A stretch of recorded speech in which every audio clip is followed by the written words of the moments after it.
Good afternoon, everybody. It's Wonderful Wednesday. It's the second Wonderful Wednesday that we're trying.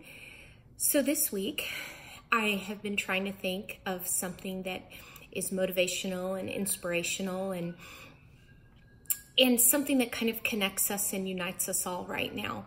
I have to kind of see the forest through the trees, right? I have to open my lens and think wider about what we're doing and why we're here and the purpose behind it all.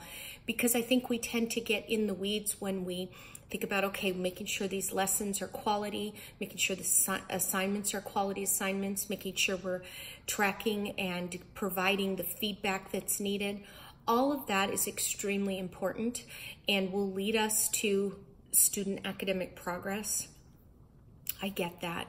I do.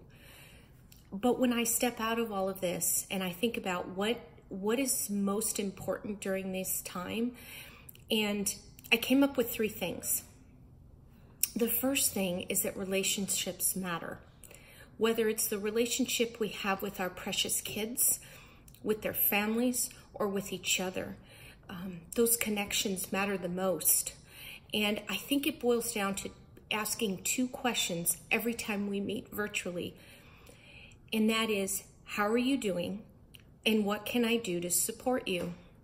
I think those are some powerful questions that we need to think about. And it makes a difference in what we can do and how we motivate not only our kids, but each other. The second thing I think that's really important is focusing on creating empowering learning opportunities for our students. Do we really want to see ourselves teach through this online learning, or do we want to see the kids learn? So it's the question, do we want to teach or do we want the kids learning, right? There's a distinct difference. Yes, you need to teach. Yes, there needs to be those quality virtual lessons that we talked about, that direct teach or that mini lesson, if you will, whether you teach that or whether you bring in a video, that's important. But I think more importantly is how are we empowering our students to show their learning?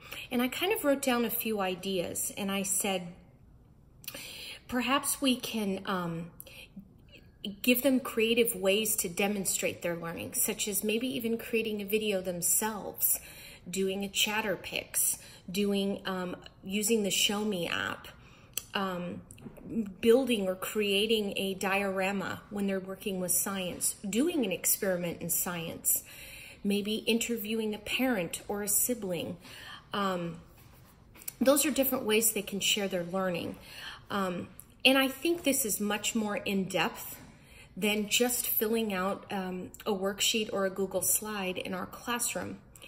And I know those things are needed and we oftentimes will have to use those, but I want you to think, how are we empowering our students to learn? Because in order for them to stay engaged and make progress, they're the ones that are going to have these opportunities to be innovative and creative. And then the final thing that I've been thinking about is focusing on yourself as a learner first, and second as a teacher. I think if this is all new for every single one of us, right? We're learning every single day. I talked about on the Monday Motivation that it's fatigue, it's mental exhaustion that we all have, and it's because we're learning something new.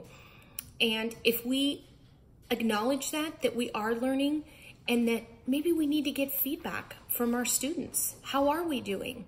What can I do to make this experience better for you? Reaching out to the families, showing some vulnerability and saying, what can I do to make this better?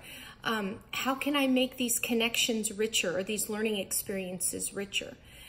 I think you will become a better educator through that process. So again, thank you for all you're doing each and every day, for how you're supporting the kids and their families.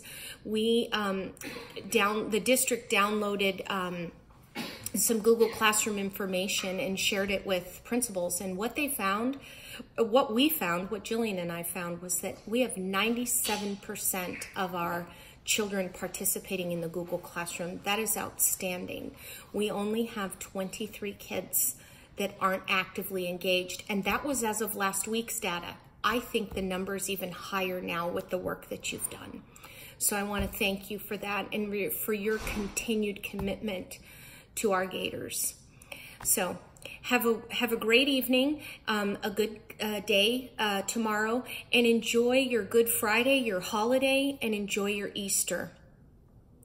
Take the time for yourself, self-care, hunt those Easter eggs, and remember that you are the reason that makes everything we're doing a success.